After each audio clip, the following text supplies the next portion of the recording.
કુળદેવી માને આપણા ઘરમાં કઈ રીતે બોલાવવા, એમને કઈ રીતે આપણા ઘરમાં આમંત્રણ આપવું અને આપણા કુળદેવી કયા છે. જો તમે કુળદેવીને બોલાવવા માગતા હોય તો માત્ર તમે આ એક જ ઉપાય કરો તો તમારા કુળદેવી તમારા ઘરે આવીને વાસ કરશે અને કાયમને માટે તમને દર્શન આપશે. કુળદેવીનું સ્થાન બહુ ઊંચું છે. કુળદેવી વગર તમે કોઈ પણ દેવી શક્તિ, દેવી દેવતાની આરાધના, મંત્ર તંત્ર જાપ કરો તો કુળદેવીની તમારા ઉપર કૃપા વગર તમે કોઈ પણ કાર્યમાં સફળતા નથી મેળવી શકતા. એટલા માટે કુળદેવી આપણા કુળની રક્ષા કરે છે. આપણો વંશ પરંપરાગત વેલો વધે, આપણી પેઢીઓ તરે અને આપણા આવનારી પેઢીઓ પણ માં કુળદેવીના આશીર્વાદથી સુખી થાય. એવી કુળદેવીની કૃપા મેળવવા માટે આપણે કુળદેવીને ઘરે બોલાવવા જોઈએ, એમને ઓળખવા જોઈએ. એવી શક્તિની પૂજા કરીને આપણી પેઢી અને આપણા પૂર્વજોને, આપણા આવનારી પેઢીઓને તારી અને આપણા જીવનને ધન્ય બનાવવું જોઈએ. મિત્રો, કહેવાય છે કે માં તે માં બીજા વગડાના વા.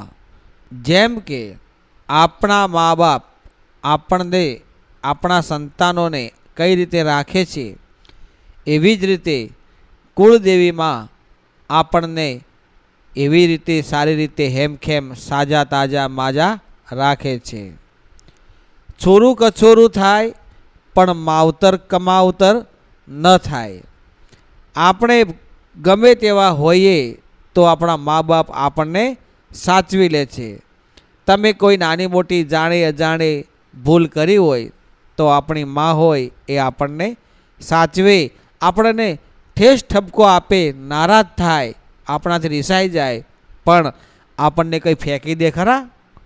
તો મિત્રો, એવી જ રીતે આપણે કુળદેવી કદાચ આપણાથી નારાજ થઈ ગઈ હોય, કદાચ આપણને ખ્યાલ ના હોય કે આપણા કુળદેવી કોણ હશે, રિસાઈ ગઈ હોય અને આપણા ધારેલા કામ ન થતા હોય તો મિત્રો ગભરાવાની જરૂર નથી.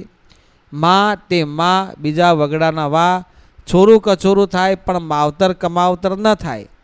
એટલા માટે માની કૃપા તો કાયમ માટે બાળકો ઉપર હોય ને હોય જ. બસ તમારે એને મનાવવાના છે, તમારે એમને રાજી કરવાના છે, તમારે એમને બોલાવવાના છે.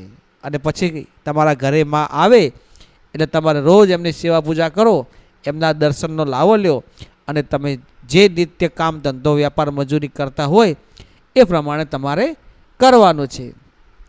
તો મિત્રો, તમારું બધાનું સ્વાગત કરું છું મા વંદના યુટ્યુબ ચેનલમાં. તમે ચેનલમાં પહેલી વાર હોય તો આ વિડીયોને શેર કરજો, સબસ્ક્રાઈબ કરજો અને તમારા સ્નેહીજનોને, બીજા મિત્રોને આ વિડીયોની માહિતી શેર કરજો. મિત્રો, આપણા ઘરમાં માતાજી કુળદેવીને બોલાવવા હોય તો સર્વપ્રથમ, જો તમને પહેલાં કહી દેજો કુળદેવીનો ખ્યાલ ના હોય, જે લોકોને કુળદેવી માનો ખ્યાલ ના હોય કે આ અમારા કુળદેવીમાં છે, તો તમારે સૌ પ્રથમ તમારા જે ભાઈ હોય, તમારું કુટુંબ હોય, તમારા જે વડવાઓ હોય, તમારું જે ગામ હોય, તમારું જે ગોત્ર હોય, તમે કઈ જ્ઞાતિના છો એની તમે તપાસ કરો. તમે કયા ગામના, કયા જિલ્લાના, કયા તાલુકાના. પછી તમારા જે કુટુંબીજનો હોય, જે તમે વર્ષોથી જુદા પડી ગયેલા હોય, અલગ રહેતા હોય, કોઈ અત્યારના સમયમાં ગામડાઓમાં, શહેરમાં અલગ અલગ વિભાજિત થયા હોય, તો ઘણા લોકોને કુળદેવીની ખબર હોતી નથી. તો તમે એમને સંપર્ક કરો.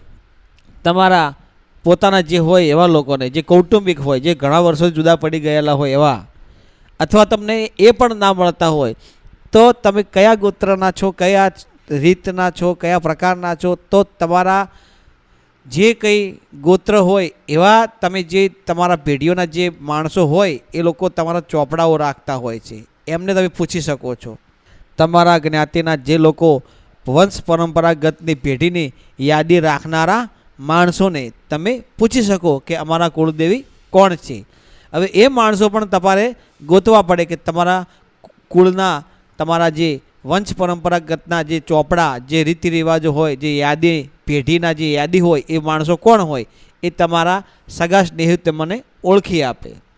જ્યારે આ ના મળતું હોય બધી રીતે તમને ખબર ના હોય કે કુળદેવી કોણ છે તો તમારે એક દીપક લેવાનો છે. દીપકમાં તમારે માતાજીને 2 લવિંગ મૂકવાના છે, ચોખા મૂકવાના છે. ત્યારબાદ તમે ગાયના ઘીનો દીવો પ્રગટાવો અથવા તમે શુદ્ધ તેલનો દીવો પ્રગટાવો, પણ દીવો માટીના કોડાયામાં પ્રગટાવો.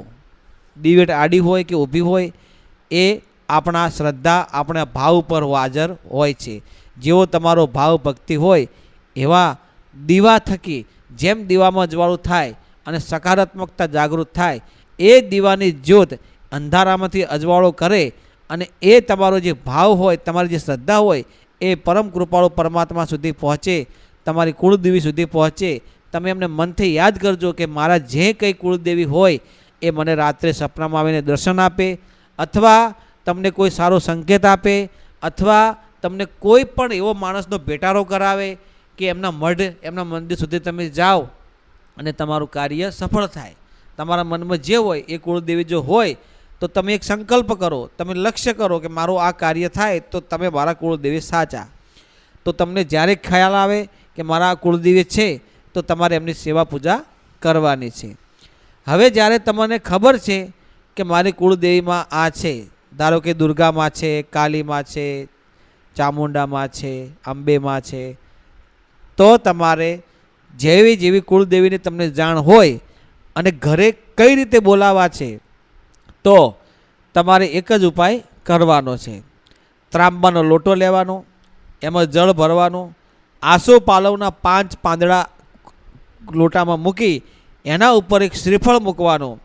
આ વસ્તુ મૂકી અને તમારે રવિવારના દિવસે સવારમાં વહેલા નાહી ધોઈ આ પ્રમાણે કાર્ય કરી અને તમારું જે ઘર હોય તમારું મકાન હોય એના આગાશી ઉપર એટલે કે ઊંચાણવાળા ભાગ ઉપર મૂકવાનો છે.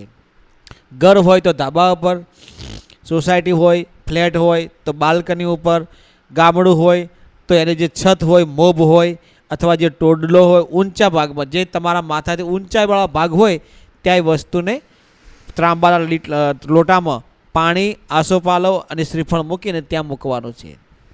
ત્યારબાદ તમારે રવિવારે આ વસ્તુ મૂકી ત્યારબાદ તમારા મનમાં જે ભાવ હોય એ ભાવથી માતાજીને તમારે પ્રાર્થના કરવાની કે હે માં કુળદેવીમાં તમે મારા ઘરે આવો ને વાસ કરો અને અમને કાયમને માટે દર્શન આપો.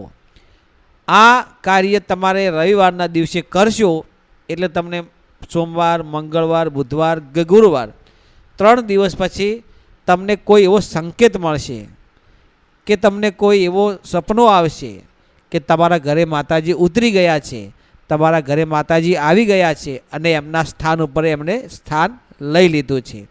જ્યાં તમે દીવો કરતા હોય ત્યાં, જ્યાં તમારે માતાજી બેસાડવાના હોય ત્યાં.